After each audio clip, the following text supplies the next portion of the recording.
Sonic Adventure 2 taught me about morality. It taught me about the fact that there's not just one side to things. There's multiple sides. Now I'm a centrist. Sonic Adventure 2 made me a centrist. That's the title. I'm not a centrist. I fucking fooled you. If you're a centrist here, fuck you. Fuck you and pick a side, buddy. Alright, so I'm in the middle of doing my nails. This is actually, I was filming a different video, and I had to wait until my nails were done to finish that video, and then I had a thought. My mind had a thought. You know, when I was a kid, I'm not a millennial. Okay, you know what? I want to be very fucking clear about this. I am not a millennial. You know that fucking Lord of the Rings meme, and then she takes off the helmet, she's like, I am no millennial. Look at my fucking birth certificate.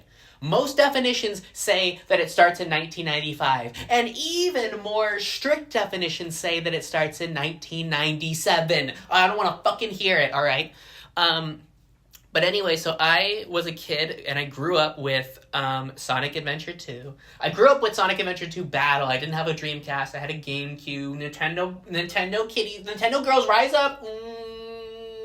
And, you know, I mean, obviously I was into all the other shit at the same time, right? Like Mario Sunshine, fucking Luigi's Mansion, bro. Those are like my two aesthetics. My two aesthetics are either like goth girl, witch, dead ghost, or it's like super sunny island, and I'm actually Pacific Islander, so I'm allowed to fucking do that. I'm allowed to appropriate my own culture. So obviously, like, you know, Sonic Adventure 2 was just another game out of all the others. And for me, it's like, I think you could tell that I'm like a little emotional artist bitch, because for video games in general, like, I'll be honest, I don't really give a fuck about gameplay. Like, I mean, I don't know, if the gameplay is like horrible, then like, you know, yeah, I get it. But it's like, I don't give a shit. I've never, since I was a kid, gave a shit about the gameplay. Like, I don't play games because they're fun. I play games for everything else. It's for the atmosphere, it's for the story, it's for the music. I think especially the atmosphere, because obviously, like, there's atmosphere in tons of other media. But the fact that, like, in a game, you can control the character, so you control how long you sit in something, means that if I really want, I can just stand there, and I can listen to Pumpkin Hill for 2 fucking hours and just be in that fucking zone, right? When it came to Sonic Adventure 2, you know, it's a fun game and everything like that, but I mainly was more interested in the story. And that's what really fucking got me, bro. Like, I legitimately think, like, I know hyperbolic titles and whatever, I legitimately think that Adventure 2 changed my outlook on morality and fundamentally changed me as a person in a good way. It didn't make me like a fascist or anything like that. It actually made me a socialist. Because of the fact of, like, it has the two sides of the story, right? There's the hero side and then the dark side. And that, you know, really fucked me up, because, like, kids media in general, but especially kids media, is so duality based, and it's so good versus evil, right? And it's just obvious, right? It's not just the fact that it shows the villain's point of view, but with the character of Shadow, he's such a sympathetic character, and it's not his fucking fault. And it's like, but he's like a mirror of Sonic in many ways. I mean, like, literally he's a mirror of him. But it's also something of, like, you know, like, his story and shit like that. And for me, being able to see that as a kid, being able to know that it's like, oh, actually, like, who's really a villain? You know, who's really evil? Who, you know, what makes someone a hero and makes someone else a villain? And in all other, like, kids media, it's just an answer of, like, do you do bad things? Then you're a villain. Do you do good things? Then you're a hero. And here's the thing, is that heroes are almost always defending the status quo, right? Like, it's always something of, like, the bad person comes along and they want to change things. Everything was fine before they showed up, but now they want to change things, so it's up to the hero to restore the status quo. And it's like, it obviously teaches you this idea that, like, if someone's out there and they're trying to change things, even if maybe actually they're trying to do it for the best because, you know, like, capitalism is bad and imperialism is bad. No, like, they're the villain, obviously, you know? But just the idea that it's like, no, like, there is two sides to every story. And especially, it's not just that there's two sides to every story, but then the two sides come together, right? And that was really the thing. It's not just simply that there's two sides to every story, but it's that, like, who's, like when fucking Sonic and Shadow team up, right? And it's such a climactic, amazing thing is that before that, obviously, in both, it's so fucking, is that you have, like, the fight between Sonic and Shadow and shit like that. And, like, objectively, it's not fun. it's gameplay-wise, it's not fun. But, like, the music, and it's so dramatic and everything like that. But then they team up, and, like, it's super legendary, and Livet learns, playing and all this shit. And it's like, and then Shadow sacrifices himself. He sacrifices himself. Like, that is the most hero thing you can do, right? In a traditional story, is you sacrifice yourself for the greater good. And Shadow, like, the fucking villain, in any other normal story, it would just simply be that Shadow is the bad Sonic, and that's it. It's just, he's the evil Sonic. He works with Eggman, and that's it, right? And the most maybe that they would do with it is just that, like, they would still do the thing of, like, oh, Sonic is on the run because everybody thinks that he's Shadow, right? But that's it. It wouldn't be something of, like, we don't know anything about Shadow, and he definitely wouldn't be, like, teaming up with the heroes, and then, and it's like, I don't know, like, I like Knuckles. He's also kind of a fucking asshole, right? Like, Rouge is so much better. Can we also talk about... I didn't know when I was a kid growing up, I didn't know that I was trans and I'm a woman. I also didn't know that I was a lesbian. So unfortunately, I had the unfortunate life path of thinking that I was a fucking cis straight man for most of my life. Unfortunately, fucking gag me.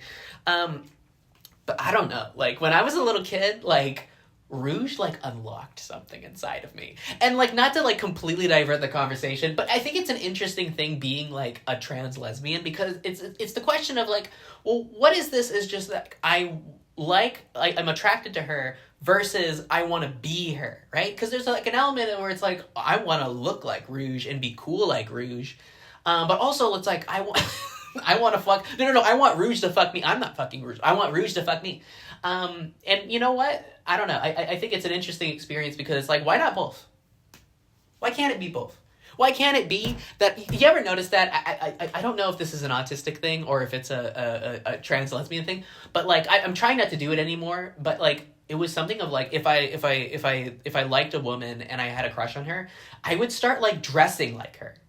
Like, I would start, like, I would notice, like, the type of clothes that she wears and the types of patterns and the, like, how she does her makeup, and then I would just, like, copy her, which doesn't even make sense. Like, why would you be attracted to someone who's trying to look exactly like... It doesn't... I don't know. But, so that aside, it's just something of, like, I don't know. Because here's the thing is that, like, when I was...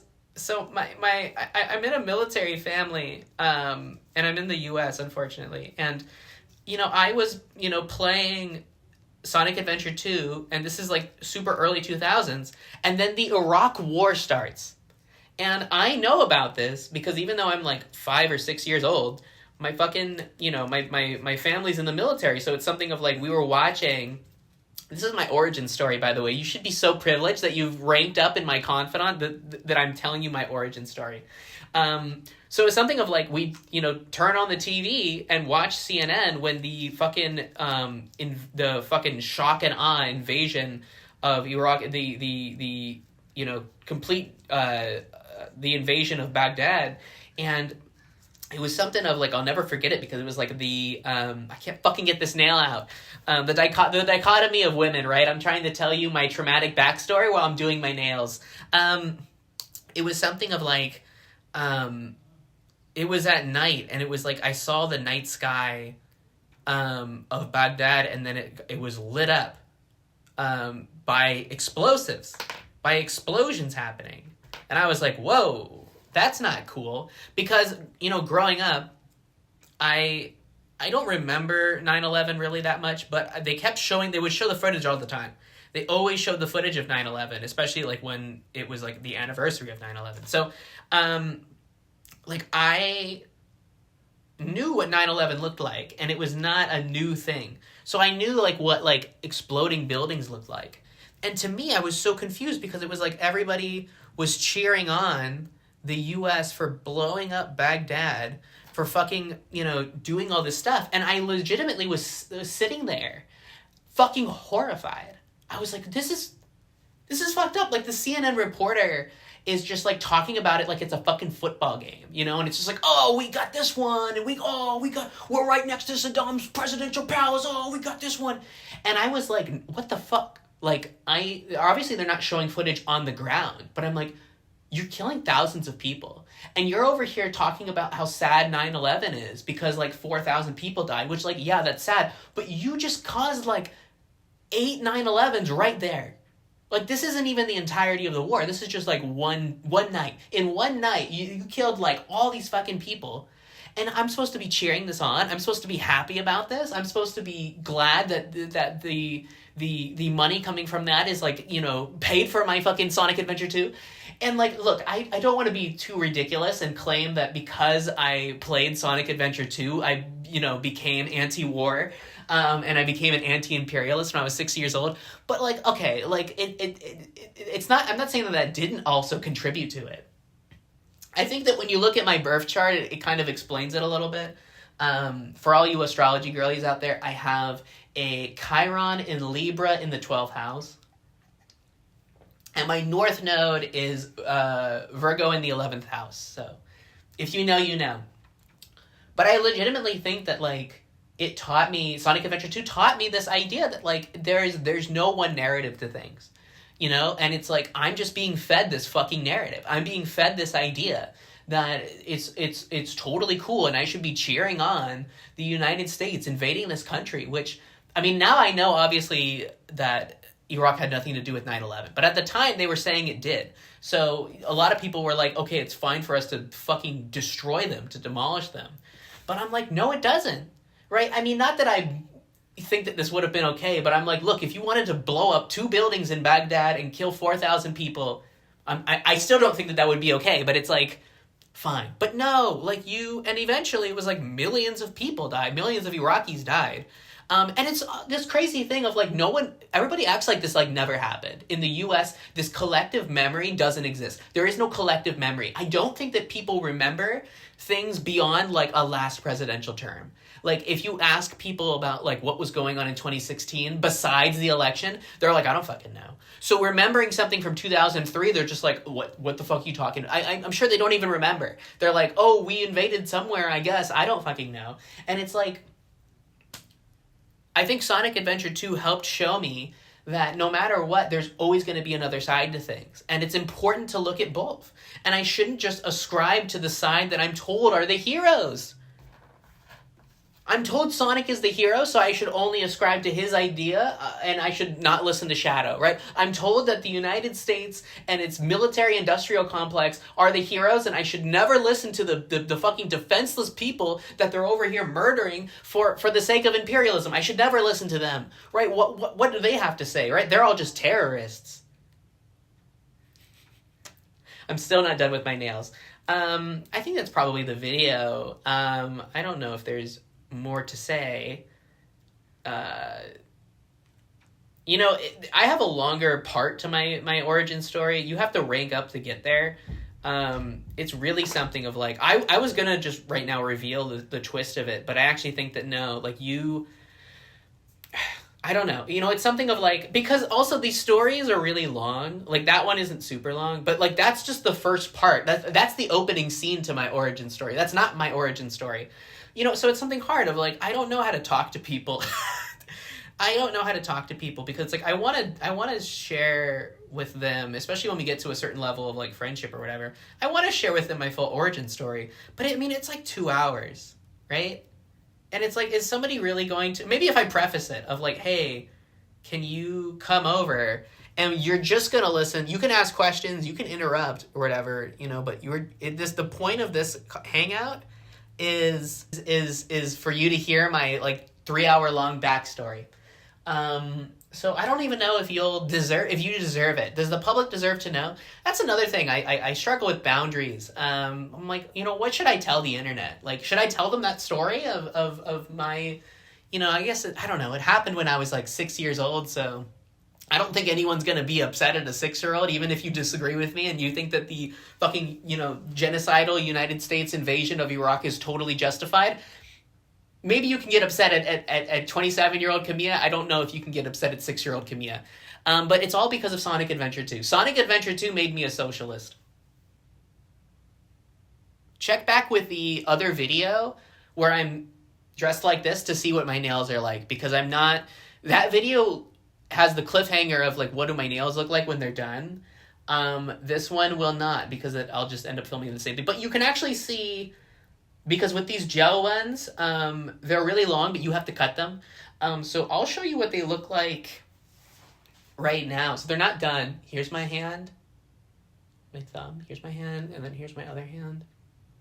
So